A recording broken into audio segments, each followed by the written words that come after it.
everyone. Welcome to another edition of PowerCore Productions and Podcastings. And no, your eyes do not deceive you. This is the second video of the day. Naruto Rebirth. What if Sasuke got the Rinnegan early? Part 1. As always, if you're new to the channel or if you're a regular and you like what we have to offer, then please don't forget to like, comment, subscribe, share, and hit that bell for post notifications so you can stay up to date on everything that is PowerCore Productions and Podcastings that has to come out now and in the future. So to get right into it, what inspired me to make this video, not only from the pitches poll that you guys voted on, but it was also from seeing this video being done a few times on a few other channels. And while I like how they've chosen to go in the direction of how Sasuke gets the Rinnegan, I think I've come up with a way that works canonically with the story and it's just more to my taste. I can't think of every channel that made this video. I do know of one, that is Anime Sage. So check out his channel when you're done with this video. He has a lot of great what ifs on his channel that he does. A lot of good editing, a lot of good storytelling, and I think you can find a few stories that you might like for yourself. So again, check out Anime Sage's channel after this video. But with me, our video is going to be a little concise, a little straightforward, and to the point. Also, the reason why I've decided to add this as the second story is because it's not going to be as long as you might think it is. Now, some parts might be a bit longer than others, but for the most part, we don't need to start from the very beginning because everything that happens in the beginning stays relatively the same. You'll see when we start the story, and you'll understand a bit more going forward. But anyway, without further ado, let's get into today's video. So as always, sit back, relax, and enjoy the show.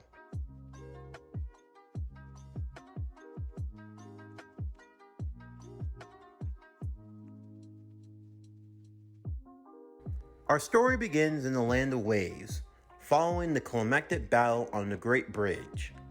Zabuza and Haku have passed. Naruto, Kakashi, along with the other villagers all stand, taking in the sights of everything that had occurred. However, the silence is broken when Sakura comes out yelling, telling them that Sasuke is breathing, but it's faint. Naruto, Kakashi, and the others rush over to his side. It's not looking good. While Haku wasn't trying to kill him, he didn't make it easy on Sasuke at all. And in fact, Sasuke bled out a lot more than Haku would have intended. Kakashi would ask if there was a medic, if there was anyone in this small village that could help. The bridge builder, Tanzo, would explain that there was a medic, however, it was going to be touch and go. However, this was their only option. They wouldn't be able to get back to the leaf fast enough, and Sasuke was in no condition to travel. Kakashi would carry his student, and Naruto and the others would quickly follow behind him. Thankfully, the Land of Waves had a few medics that were skilled enough and could save Sasuke's life, although there had been a loss of a lot of blood, and because the village hadn't been getting many resources, the operation wouldn't have worked well unless they had more blood that they could transfuse inside of them. Of course, any would offer to want to give a donation of blood in that moment. However, Naruto would be the first one and adamant that he do so.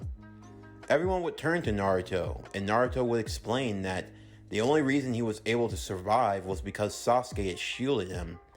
Sasuke was willing to give up his dream, his ambition, his desire for revenge. All of that got put on the back burner just for him to try to help and save Naruto. Naruto wanted to do the same in return.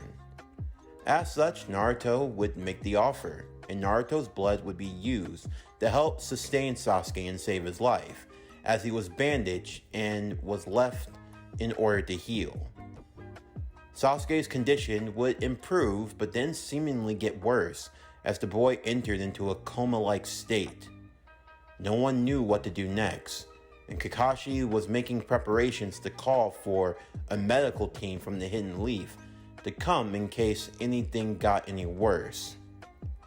For 6 days and 6 nights, Sasuke stayed in a coma. However, he was not unconscious. He was in a dreamlike state, trying to make sense of the things that he saw. He saw the shadowy outline of a figure, a being with strange purple eyes with rings in them. The being looked to Sasuke, telling him that he was the one of two. He was the moon, and he would find the sun that would stand by him. The two would break the cycle of hatred. However, it started with him. Sasuke wouldn't know what to make of this dream, but after 6 days, he would awaken. He felt tired, hungry, exhausted. Body was written in pain all over, but he was alive. However, there was another issue. His head was throbbing. He couldn't tell why, but he felt like he was having the worst headache of his entire life. He slowly stumbled out of the bed as he walked towards what he thought was the bathroom. As he looked in the mirror, he would be a bit horrified at what he saw. His eyes, they weren't his normal black eyes. It wasn't the Sharingan either. Whatever they were, there was something that he had no idea what had happened to him. Everyone would hear the stammering and would burst into the room. Kakashi, Sakura, and Naruto, they all saw Sasuke standing there. As he turned and looked at them, Naruto was shocked. Kakashi was in disbelief. And Sakura, well, Sakura just fell over. Even the bridge builder had no idea what was happening. Tazuna trying to figure out what on earth could have happened to Sasuke. How did the boy get those weird, glowing purple-like eyes? Kakashi had heard about these eyes in rumor, but he never thought they'd be real. This was beyond anything he could have imagined. For now, he had to try to keep things together as the captain, but this was just their first mission, and things had somehow gotten this far out of hand. Kakashi would force Sasuke to go back into rest, even having to place him subtly under a genjutsu just to put him at ease, to allow him to sleep. But this was not something that could be ignored. Before long, Team 7 would recover and they would make their way back to the Hidden Leaf, but it wouldn't be at a casual pace. No, they would be moving as fast as they could, within reason. Once they arrived, Sasuke would be taken to the hospital for further evaluation. Both Sakura and Naruto would be left to their own devices to go home, as Kakashi would give them the next few days off, while he had to go speak to the third Hokage about what he had seen. By the time Kakashi had arrived, the third Hokage was sitting in his office dealing with paperwork, as Kakashi had come in. The third Hokage was mused, ready to hear about how Naruto's mission had gone, but from what he had learned, things had taken a turn that no one was expecting. Surprisingly enough, Sasuke remained pretty calm throughout the ordeal. He was just more surprised than anything else. What on earth had happened to his eyes? What had happened while he had been unconscious? The last thing he remembered, he was fighting on the bridge. The next thing he knew, he was waking up in some bed. How had his eyes changed? And for some reason, he couldn't change them back. But he knew these were his eyes. His eyes hadn't been replaced with something else. No, his eyes had transformed, but how they had done so, he had no idea. When the third Hokage visited him, and they both looked into each other's eyes, the third Hokage couldn't mistake what he was seeing. But at the same time, for the Rinnegan to appear again, this couldn't be a coincidence. He had heard of a young man that had the Rinnegan long ago from his student, and yet even still, it had now once more manifested itself, but this time in Sasuke. The third Hokage would tell Sasuke that everything was going to be alright. It was just that he had stumbled into a new power, a power that hadn't been seen in this world in a long time. But it was all well and good. He would just have to try to make sense of it all as time progressed. Immediately, the third Hokage would send word for Jiraiya to return to the Leaf Village. Under normal circumstances, he allowed his student to be in his own vices, but now was not the time to be picky. In the meantime, Team 7 were not allowed to leave the village, and they wouldn't be given any missions until Jiraiya arrived to assess the situation. Sasuke knew that something was wrong with him, and in the meantime, the third Hokage would have to speak with both Sasuke and Naruto, since they were both the key players in this. When the two boys arrived to his office, Hiruzen would take some time, giving them some tea and slowly breaking the news. First, for Naruto, he would divulge the truth, more insight into him as the nine-tailed fox Jinchuriki. And then for Sasuke, the eyes that he had, they were known as the Rinnegan. They were said to be the dojutsu of the Sage of Six Paths, the god of all shinobi. Naruto couldn't believe it. Sasuke had the power of a god? Naruto would say. Even Sasuke would be surprised at this news. Of all the people in the world, how did he get this power?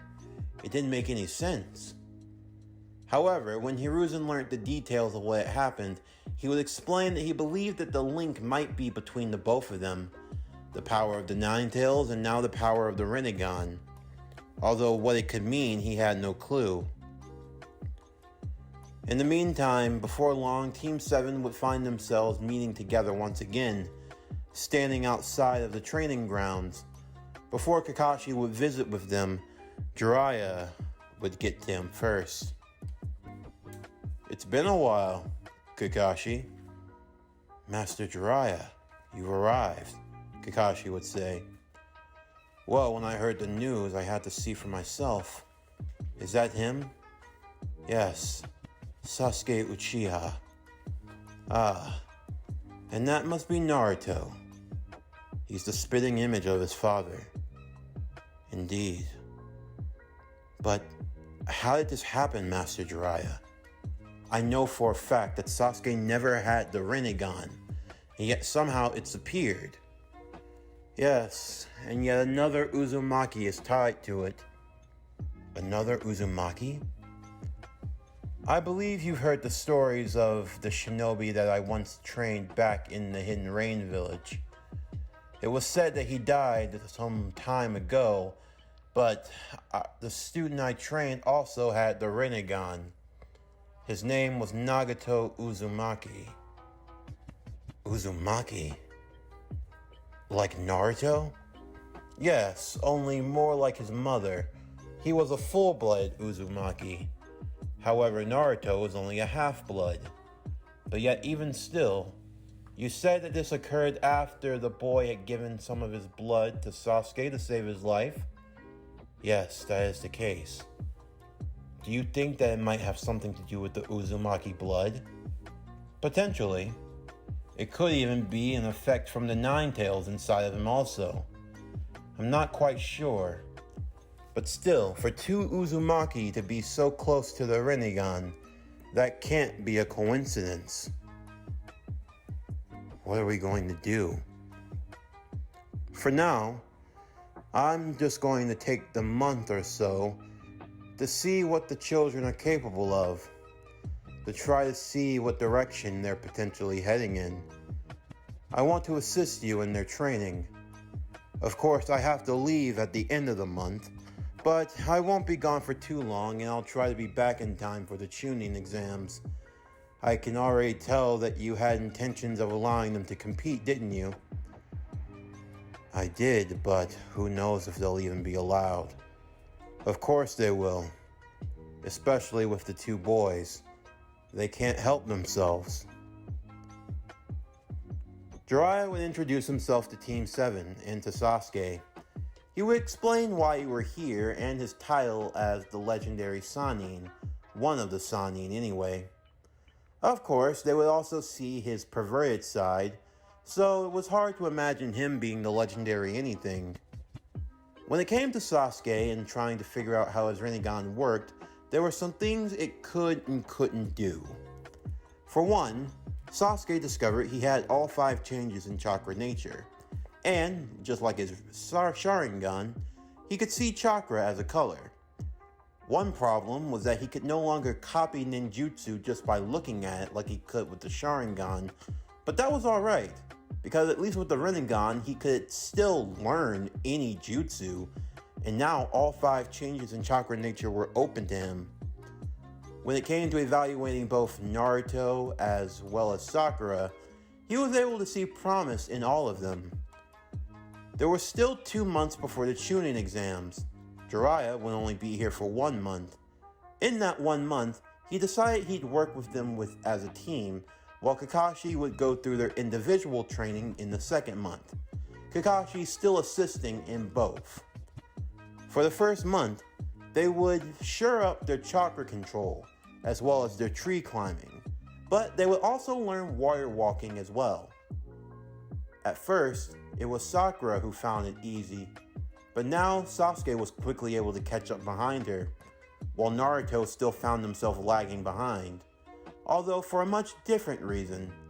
It wasn't that Naruto wasn't skilled, it was just that he had a lot more chakra than he knew what to do with. So Jiraiya had to try to beat self-control into him in that regard. And as a whole, the team made good progress, with them actually being able to get the basics for warrior walking down to a fine degree, at least enough to the point where they could do warrior walking exercises, and they would even go jogging around the lake. Using their chakra control to stay above the water, they would be forced to do 50 laps around the lake on the water without stopping. This was a way of repetitive practice to make sure that the chakra control they learned actually stuck with them. By the end of the month, Jiraiya would have to leave, but he promised he'd be back to oversee how far their training had gone since then. The students would be thankful to Jiraiya for what they had learned. For Sasuke, he could feel himself getting stronger. And so could Naruto and Sakura. And the 2nd month was where their individual training would shine. For Sasuke, with the Rinnegan, and learning of his changes in chakra nature, he took it upon himself to try to learn 1 jutsu from each element and from each nature. For fire, he learned the Phoenix Flower Jutsu. For water style, the Wild Water Wave Jutsu. For earth style, the Mud Wall Jutsu. For lightning style, the Overdrive, level 1 cloak technique. And for wind, the wind style Wind Dragon Jutsu. It also helped to have a sensei who had mastered over 1,000 jutsu. So Kakashi was able to pick out the 5 jutsus that Sasuke could learn relative to his skill level and what could assist him. Not just teaching him 5 offensive or 5 defensive techniques, but techniques that could vary in range and usability. For Naruto, he chose to build upon the shadow techniques that Naruto already knew. Naruto already had the shadow clone technique, so he gave him the Shadow Shuriken Clone Jutsu, a staple that went great in combination with the Shadow Clone technique, since Naruto had a good affinity for it, as well as the Clone Explosion Jutsu, which was paired well with the Shadow Clone Jutsu, branching him out in the Shadow Division. And finally, to round out his skill set, Naruto would discover his affinity, since he didn't want to be left behind. He discovered he had the Wind Chakra nature, which was pretty rare for those in Konoha. His Wind-style jutsus that he would learn would be the Wind-style Wind Chakra Blade, the jutsu that's used by those like Asuma with his trench knives, with Naruto funneling in chakra into his kunais and shuriken and expanding them, causing them to cut a lot sharper, and with the infusion of wind, as well as the wind-style air bullet. Then finally there was Sakura. Sakura would be taken under the wing to learn more in the art of genjutsu. Of course, Sakura's training kind of slacked behind the others, since she didn't have the massive chakra reserves that they had, but she could still refine the techniques that she could learn. First, Kakashi would teach her 2 genjutsu techniques, as well as genjutsu countering and genjutsu breaking. Her two genjutsu techniques would be the Bringer of Darkness and Paralysis. As for some other jutsu that she would have, she would take interest in the Earth-style Swamp of the Underworld jutsu, as well as Kakashi's other Headhunter jutsu.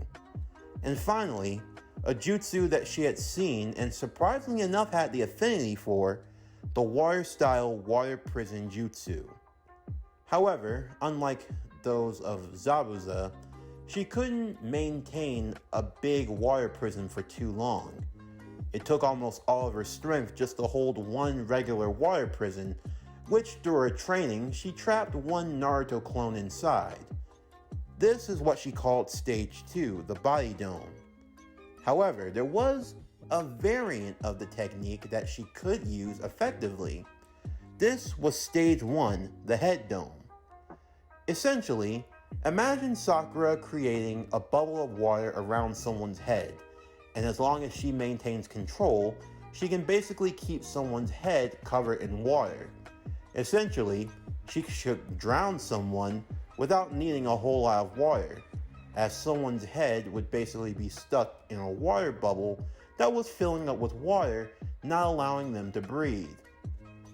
It was a pretty dangerous technique, but still, compared to using the water prison jutsu, it was a lot more effective and much more to her style.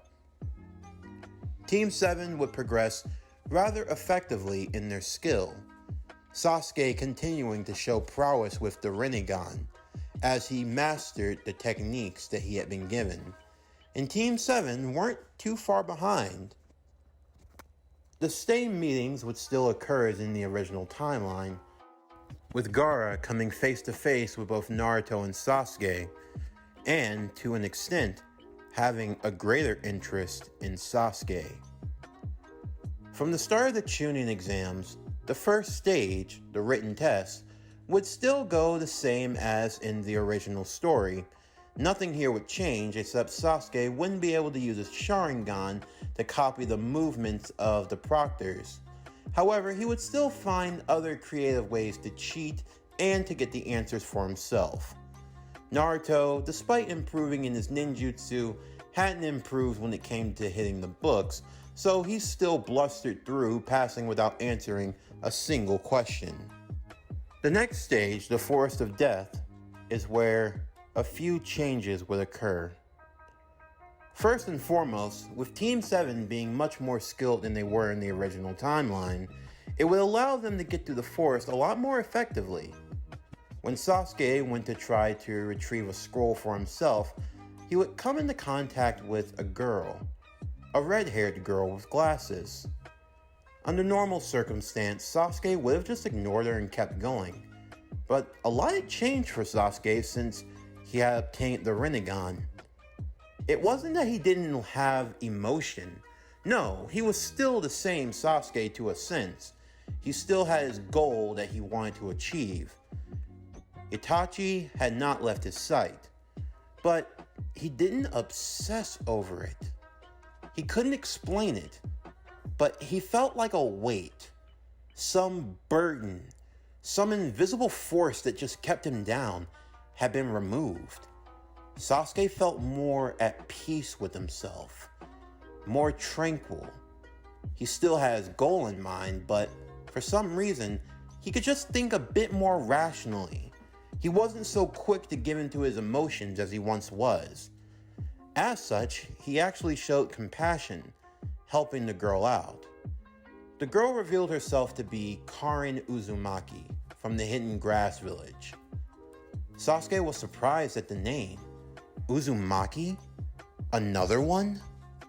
Karin would be surprised at the mention of another one, before Sasuke would just tell her to come along. Of course, he was going to have to take her scroll, but her teammates had already died, so she had no use for it, and thankfully it was the scroll that they needed. When he arrived back to both Naruto and Sakura, he would explain the person that he found, and that she was going to need some help if they were going to make it back at least out of this thing alive. Karin would be introduced to Naruto, not believing that he was a Uzumaki at first because of his lack of red hair, although Naruto knew for a fact what his name was, and both Sakura and Sasuke would vouch that he was Naruto Uzumaki. It's who he'd always been. Well, Karin would just have to try to figure it out later, and the four would attempt to make their way to the tower.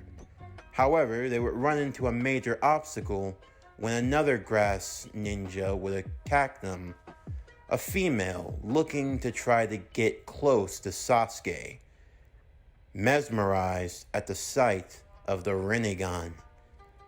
There was a tinge of fear in their eyes though, like they had seen those eyes before, and it brought them great discomfort.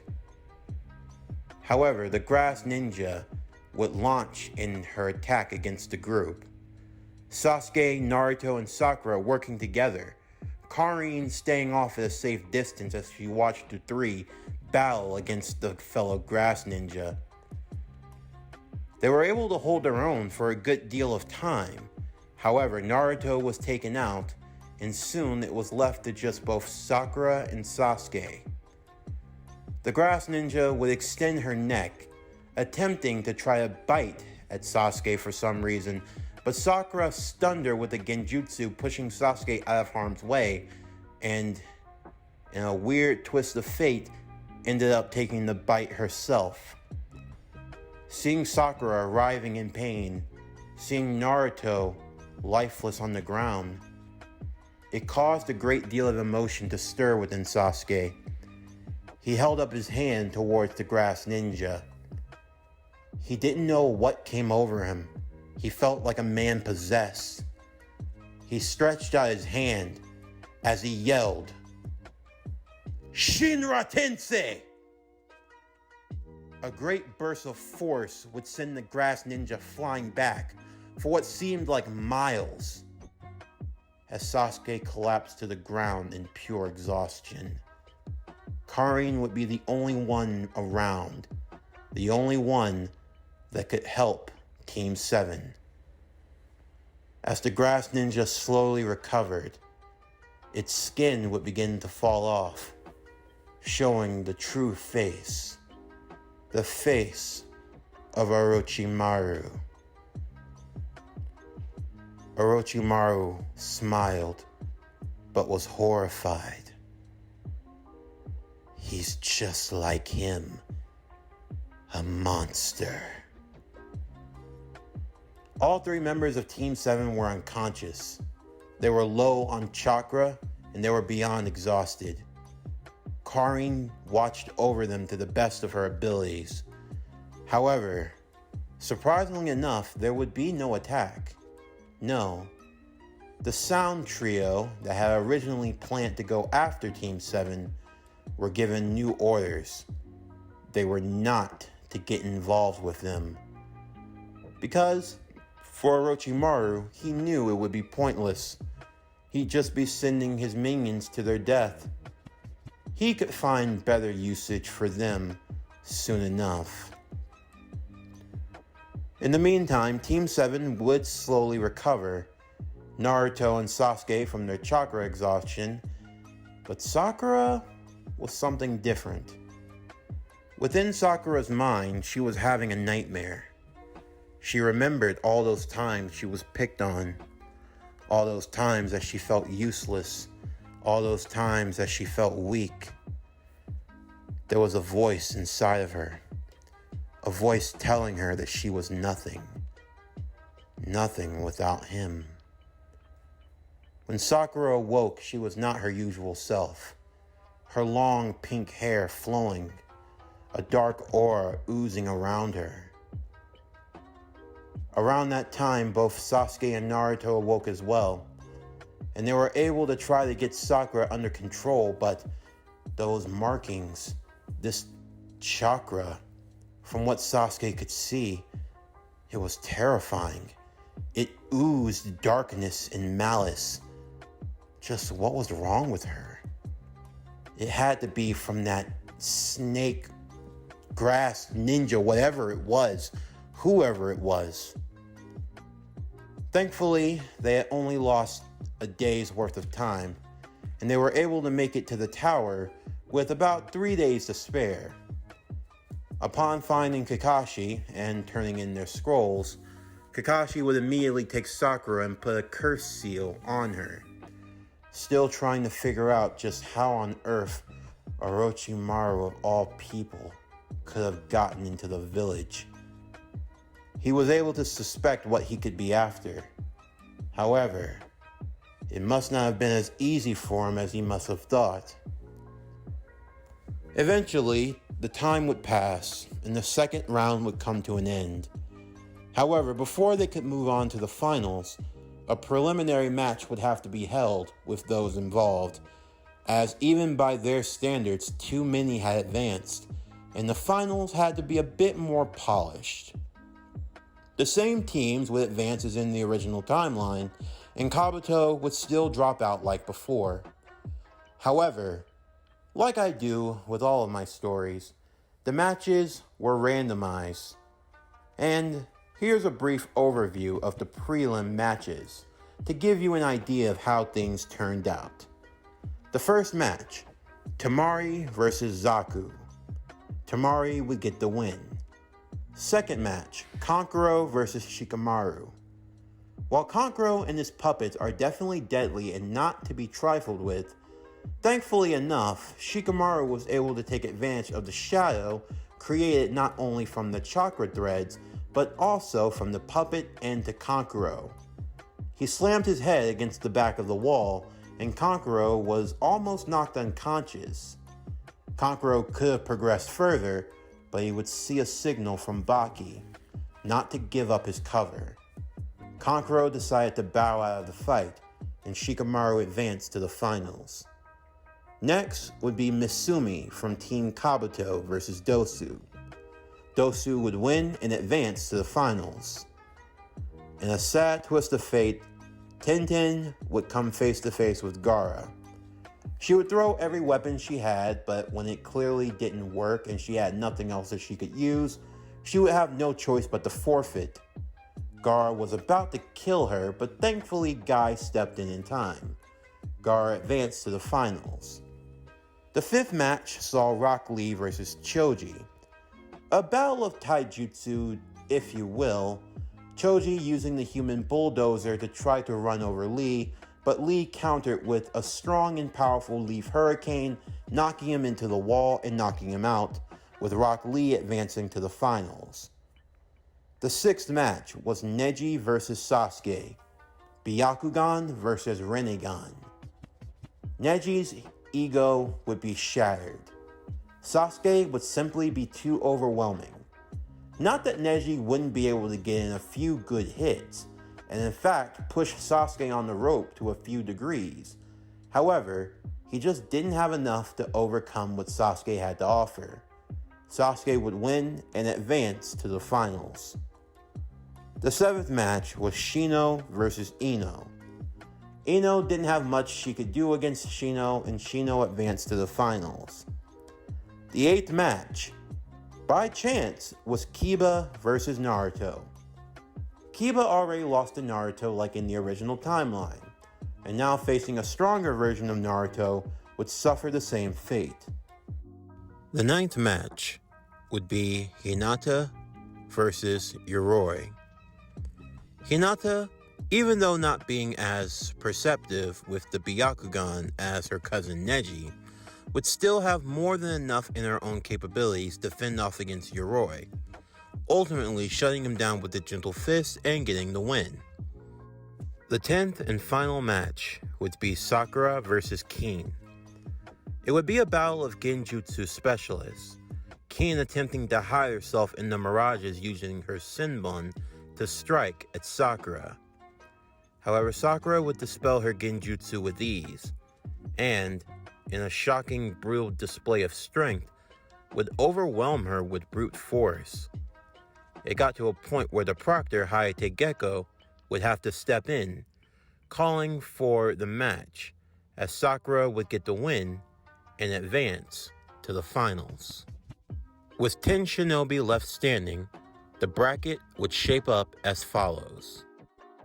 On the day of the finals, before the first round would officially begin, what were being called were 2 wild card matches would take place. With 10 participants, in order to keep things uniform, they would have to whittle down the numbers from 10 to 8.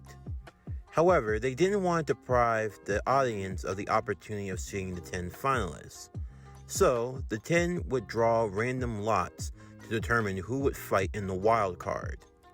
The wild card matches would be first, Shikamaru versus Naruto, and second, Sakura versus Dosu.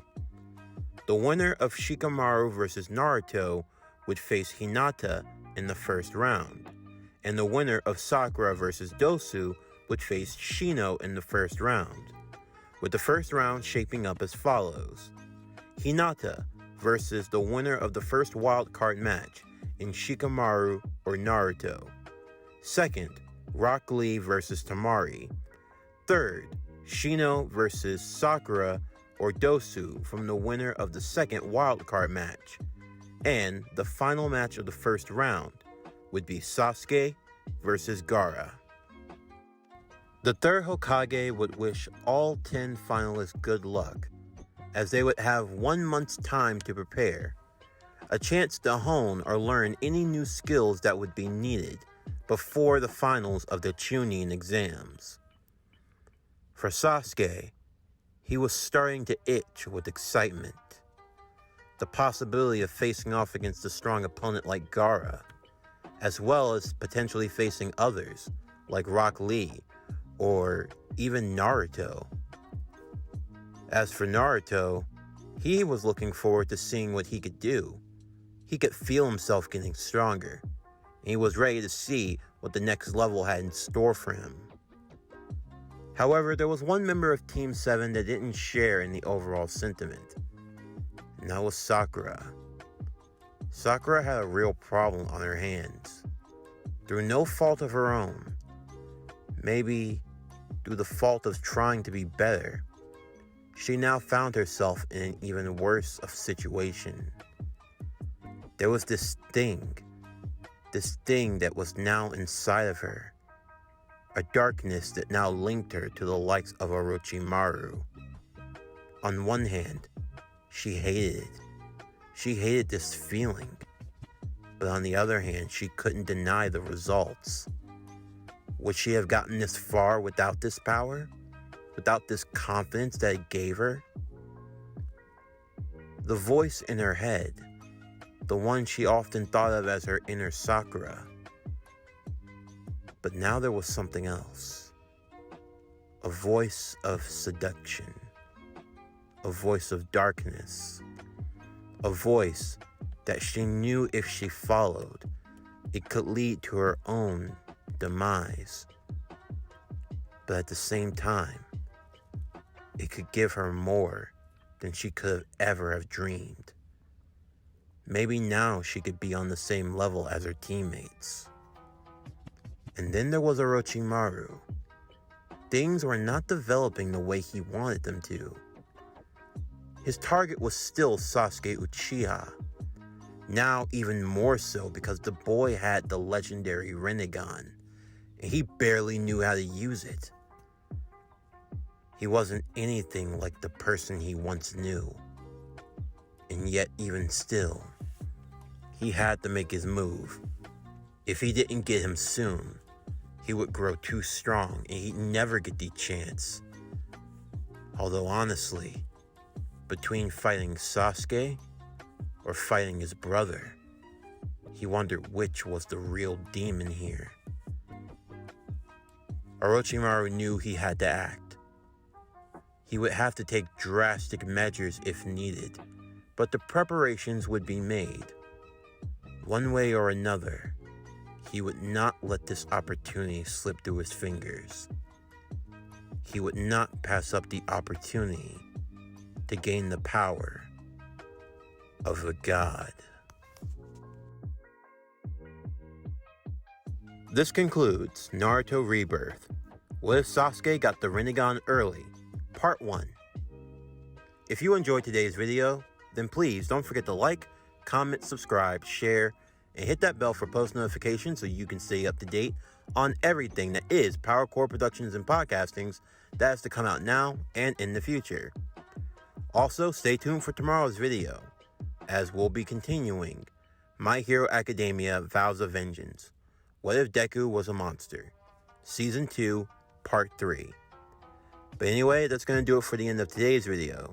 I'm Javon Harrington with PowerCore Productions and Podcastings. Signing off, and I'll see you next time.